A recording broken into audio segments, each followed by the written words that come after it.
for rebuttal. Please let me know before you start so I don't have to interrupt you along the way. Okay. I would like to reserve 4 minutes for rebuttal. Sure. And, Your Honors, my name is Lauren Smith from Hicks Porter Ebenfeld and Stein on behalf of the appellant, Cross Appellee, Gary Ferguson, and Floors to Doors. This case involves a dispute between two business partners who owned a corporation together. Gary Ferguson learned that his business partner, David Beem, was taking money from the corporation without authorization and filed a suit to recoup those funds. There are two allegations of Gary Ferguson's complaint which are undisputed. Number one, Beem paid himself a higher salary than the original partnership agreement provided for, and number two, Beem used corporate funds to pay for some personal expenses. What is disputed is whether the parties had agreed that Mr. Beem was entitled to these funds, and Gary Ferguson's testimony that he was not authorized to increase salary into personal expenses created a genuine issue of material fact. Beem's own summary judgment evidence acknowledged that there are factual disputes that remained. In his second supplemental affidavit, he stated, quote, "The parties dispute whether there was an agreement to give Beem a raise in 2006. If the agreement is found not to exist, Beem was overpaid." The court-appointed accountant, Robert Steinberg, stated in his report that the court must determine whether the original partnership agreement was modified to increase. Didn't the accountant find that the other side didn't take any money inappropriately? Your Honor, it was Mr. Steinberg's opinion that Beem was not stealing from the corporation, but he did acknowledge that there were disputes as to how much money had been rightfully taken out of the corporation. And he did also testify that if there was no agreement to pay personal expenses, that he would consider David Beem's use of corporate credit cards for personal expenses to be a breach of the partnership agreement, which is one of the allegations in the complaint. Ferguson, in opposition to summary judgment, Ferguson also presented the affidavit of his own forensic accountant who had reviewed financial documents from 20 accounts that the court-appointed accountant had not had access to. And Ferguson's accountant, in his affidavit, opined that Beem had received $1,023,831 in excess of the partnership agreement. So because of this evidence and because of the factual disputes that were acknowledged by the parties and the court-appointed accountant, we would submit that summary judgment was improperly granted on Ferguson's complaint. In terms of the abusive process, Beem was required to show two things. Number one, that Ferguson made an improper use of the legal process, and number two, that he did so with an ulterior motive. The fact that there were these legitimate disputes regarding how much money had been rightfully taken out of the corporation demonstrates that there was no abusive process. And Beem presented absolutely no evidence to the contrary. He relied solely on his own opinions and self-serving conclusions to support his summary judgment. The only actual evidence that was presented to the trial court at summary judgment was Ferguson's own testimony that he did not commit abusive process. He repeatedly stated that he had no malicious motive whatsoever in filing the lawsuit and that he had done so because he believed that Beem was taking money from the corporation. And in fact, his beliefs were corroborated by both the court-appointed accountant and his own forensic accountant. Because of the lack of evidence to support summary judgment on the abusive process claim, we would submit that the lower court erred in so granting. And I would also like to point out that 4 out of the 5 issues on cross-appeal relate to the trial court's rulings on abusive process damages at trial, and we would submit that these issues are moot in light of the factual issues that remain on this count.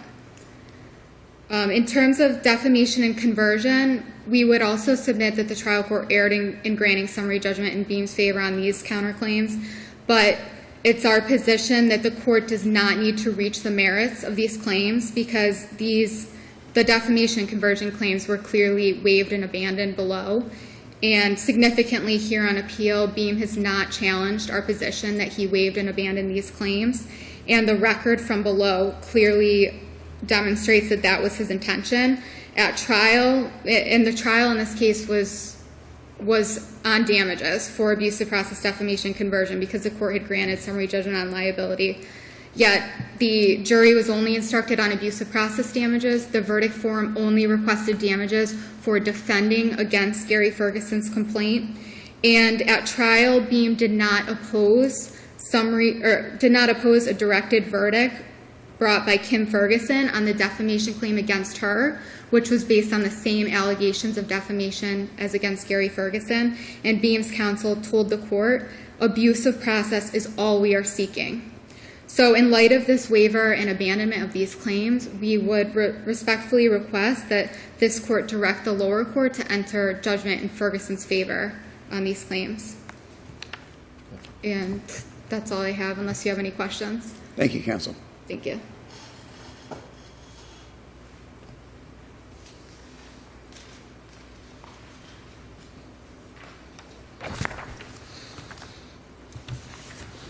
May it please the court. Morning. Good morning. Your Honors, the appellee and cross-appellant comes to this court having been literally destroyed by the litigation that's on appeal. The appellant filed this lawsuit, and I quote from an early motion in the case by the appellant. Beem has stolen $1 million from the corporation, depleted its assets, and caused it to collapse. This was a company that Beem alone built for 17 years, created about $1 million in net worth between real estate, equity, and inventory value, and sustained his family. Ferguson owned a third of the company and did nothing whatsoever except receive an annual distribution of profits that usually weren't even there. Counsel, we understand that. The question that's presented to us, I'd like for you to address, is the issue of whether or not there are issues of material fact that we need to send this back from the summary judgment hearing. Your Honors, this case, I submitted about a 75-page brief and a lengthy reply brief, and I submitted about, I don't know, somewhere around 7,000 or 8,000 pages of documents in supplemental record. And you get to talk about that in less than 10 minutes now, so Right. give us your best. And appendix. Give us your best. We're not a jury. We're three judges that are listening to the issues I understand. and the law that applies to them. I understand. But really, the entire case comes down to this 19-page document. This 19-page document are handwritten tabulations written in Kim Ferguson's hand that are the supposed basis of this lawsuit. This lawsuit was not the rewritten history that appellant's counsel wishes to have this court believe it was. This case was about allegations of massive embezzlement. The court forced Mr. Beem to pay a neutral forensic accountant who was a former IRS and FBI forensic investigator and an attorney. 4 months after the case was filed and Mr. Beem had paid him $40,000, his report exonerated Mr. Beem. Any responsible attorney would have dismissed this case had that happened. Counsel, we're still not getting to the point. You're making some great arguments if we're in the trial court, but we're not in the trial court. And my concern here right now that you need to address is they've raised the issue that there are issues of material fact, that there should not have been a summary judgment. It should be sent back. The verdict should be wiped out, and we should be starting all over again. You need to address the issue of are there or are there not issues of material fact? There are not. Why not?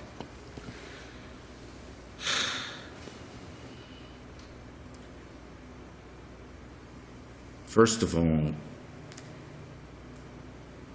we're when I came into this case, Mr. Steinberg had already testified in 27 different ways on May 5th, 2008, that Mr. Beem had stolen nothing from this company.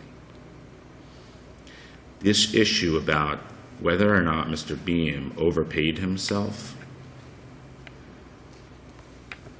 originally back in the early 1990s, when these two men formed this company, they signed a contract whereby Mr. Beem was to be paid a salary of $27,000 a year. He was a single man at that time. Over the years that he built this company on his own without any assistance from Mr. Ferguson again, and this is all in the record, he gave himself raises with Mr. Ferguson's acquiescence. Mr. Ferguson knew throughout. So the only proof of improper payments comes from the appellant/plaintiff. Is there any proof other than that, other than the statements? What evidence is there other than that, if any? Oh. Yes, the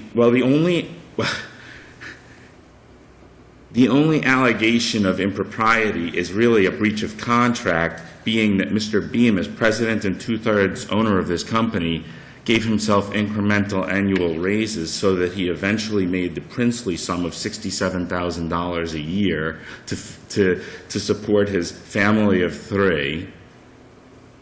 No, that's not small. Judges probably make that nowadays. And while Mr. Ferguson was given $15,000 a year for doing nothing, and Mr. Beem never even took the $30,000 in profit distribution he was entitled to as the two-thirds shareholder. I submitted as evidence on our motion for summary judgment that there was no theft according to the court-appointed accountant. Do you have, let's get right down to the brass tacks. Counsel's saying, one accountant says, look, there was an overpayment, but there wasn't any theft.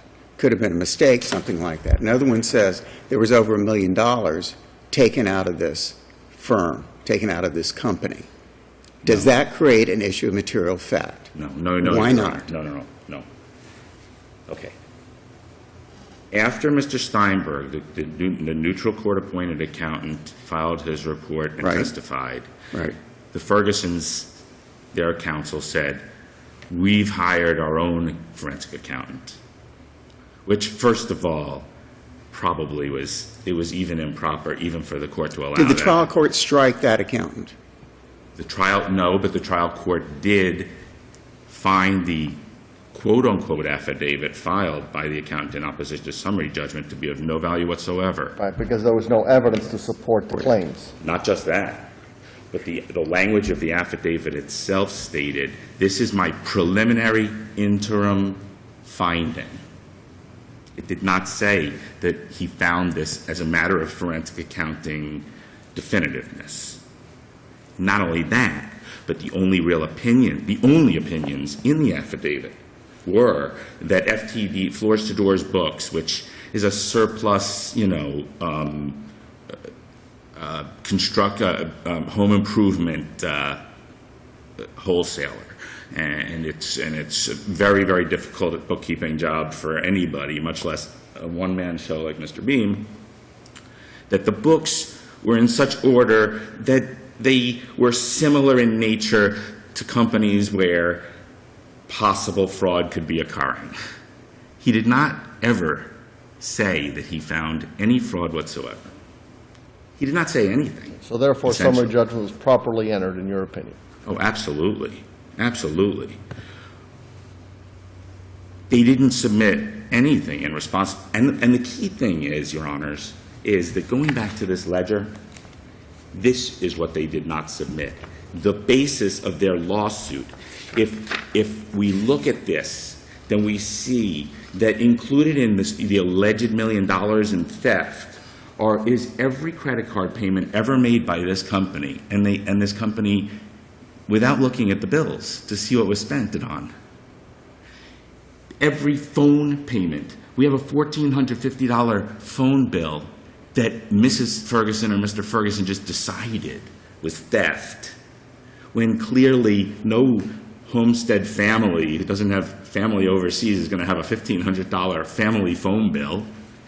Every single payment of this large pickup truck that was used to haul inventory, every single expense related to that, and hundreds of thousands of dollars of loans that Mr. Beem made to the company. All of these were just when we finally got this document right before trial, 2 years after summary judgment was granted, we finally understood the full gravity of the sham that this lawsuit was, because we saw the bogus nature, the sham nature of the purported evidence that the lawsuit was based on. Their accountant did not even refer to any of this. Their accountant did not cite one penny in actual theft or other improper payments. Not a cent. He made one number. He put one number at the top of a chart that said that Mr. Beem had made payments to himself of over $1 million, but he didn't explain. He didn't submit one check, not one journal Were you entry. going to discuss your points in appeal and cross appeal in the next 30 seconds or so that you have left? Yeah, yes, thank you very much, Your Honor. I really appreciate that. Your Honors, via a motion in limine, just before trial, the court struck numerous aspects of our damages. On directed verdict, the court struck our motion for our claim for punitive damages, which she had previously granted. She cut off our damages as of the date that the summary judgment was entered on January 7th, 2009, as if magically all of Mr. Beem's financial losses and suffering stopped on that day. When the claim didn't even end, it's still going on today, the damages from it. Mr. Beem's company was driven into foreclosure. He had to pay a foreclosure attorney, which was me, to defend that foreclosure. He was forced into bankruptcy. His company was forced into bankruptcy. He hired a bankruptcy counsel to try to save the company. We went to trial way later than the judge promised us, and as a result, the bankruptcy judge, Judge Mark, after warning the trial judge that this case had to go to trial in orders, the court delayed our trial, and the case, right after trial, 2 months after trial, the company was utterly liquidated, and Mr. Beem lost his entire life. His whole life's work he lost. So why was all this error? Excuse me? Why was all this error on the part of the court? Because, Your Honor, we submitted ample evidence to support these damages, number one.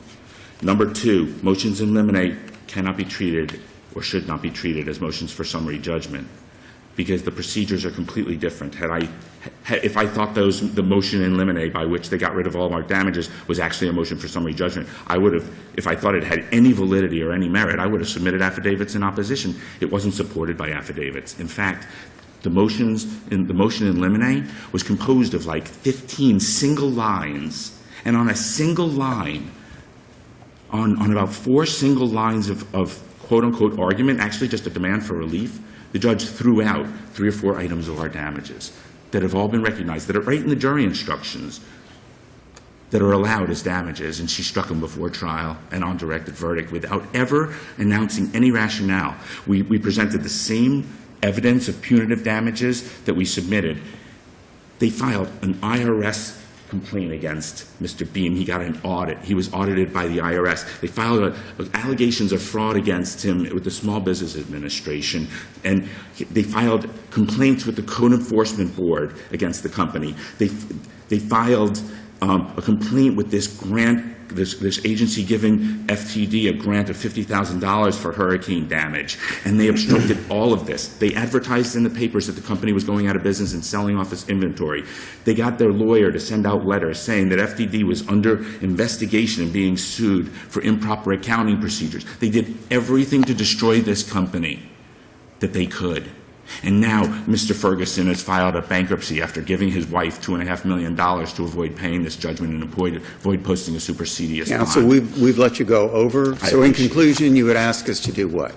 In conclusion, Your Honors, I would ask that this court affirm the summary judgment of Judge Trawick, who presided over this case for 1.5 years and heard all of the misrepresentations to the court for 1.5 years. Grave misrepresentations. and that the court remand the case for a new trial and reinstate our punitive damages claims and the damages claims that we went into trial asserting. Thank you, Thank you counsel. so much, Your Honors. Counsel, rebuttal? You still have about 4 minutes. Yes, I'd like to just first address quickly the main appeal. In terms of the evidence that Gary Ferguson presented in opposition to summary judgment on his complaint, there was the report of Robert Steinberg, which did find that just in the last 3 years, Beem had used over almost $20,000 in corporate credit card charges for personal expenses, and Steinberg believed that there was an indication that additional corporate funds had been used for personal expenses, but that it would require additional work. He also found that Beem had paid himself in excess of the amount provided in the original partnership agreement. So this, coupled with Ferguson's testimony that these payments to Beem were unauthorized, was evidence it did create a genuine issue of material fact. Additionally, the trial court never found that Mr. Levy's affidavit was insufficient and did not strike it. There's nothing on the record that he found that insufficient. And the reason it was a preliminary opinion was because he was still waiting for additional bank records, and that's outlined in his affidavit. It says he lists all the accounts that he has reviewed and all the accounts that are pending review. In terms of the cross appeal, 2 general points. One, as I mentioned earlier, four of the issues relate to abuse of process damages, and these will be moot if the court agrees that there are factual issues that Gary Ferguson did not commit abuse of process. Second, Mr. Beem has not filed the trial transcripts, yet he is appealing 3 of the trial court's orders, which granted directed verdict on different items of damage. Without the transcripts, this court is unable to undertake a meaningful review of these issues, and it must be assumed that the lower court was correct in finding insufficient evidence to take those claims to the jury. The loss of time damages, which were granted pursuant to a motion in limine, there is case law in Florida that a motion in limine should not act as a substitute for summary judgment, but courts that have reversed on that basis have found that there was a lack of notice. Here, Ferguson served and filed his motion in limine 24 days before the hearing was held, which is more than the 20 days provided in the Florida Rules of Civil Procedure for summary judgment. And he was given an opportunity to respond and did, in fact, file a written response to this motion. But in any event, it's our position that this was not even a recoverable item of damage, and Beem has set forth absolutely no Florida authority that would have required the trial court to submit this claim to the jury. We would submit that this court's holding in Miami National Bank versus Nunez, which is 541 Southern 2nd, 1259, would support the trial court striking of this item of damage. In that case, the plaintiff in a malicious prosecution case was awarded compensatory damages for her husband's time in helping her defend against the malicious prosecution. This court reversed, finding it was abuse of discretion for the trial court to let that claim go to the jury. And this court stated, "We find no precedent for awarding a litigant compensatory damages for her own or her spouse's participation in the preparation for litigation." And the damages here are analogous to that. FTD sought damages for Beem's time in defending against what they allege to be an abusive process. The derivative claims that were dismissed by the trial court via summary judgment on the first day of trial, we would submit that the trial court correctly granted summary judgment on these claims because the only damages that Beem sought on behalf of FTD at trial were for abusive process. According to his interrogatories, which were served just prior to trial and outlined all the elements of damages he would be seeking, on behalf of FTD, he sought only attorney's fees and the loss of time damages, which are unrecoverable. So the court correctly struck the other derivative counts. Your time is up. In conclusion. Okay. In conclusion, we would ask that this court, number one, reverse the summary judgment on the counterclaim and find that there was factual issues in regards to the abusive process claim, and also find that the defamation conversion claims were waived. And we would also ask that summary judgment be reversed on the complaint. Thank you, counsel. Thank you both.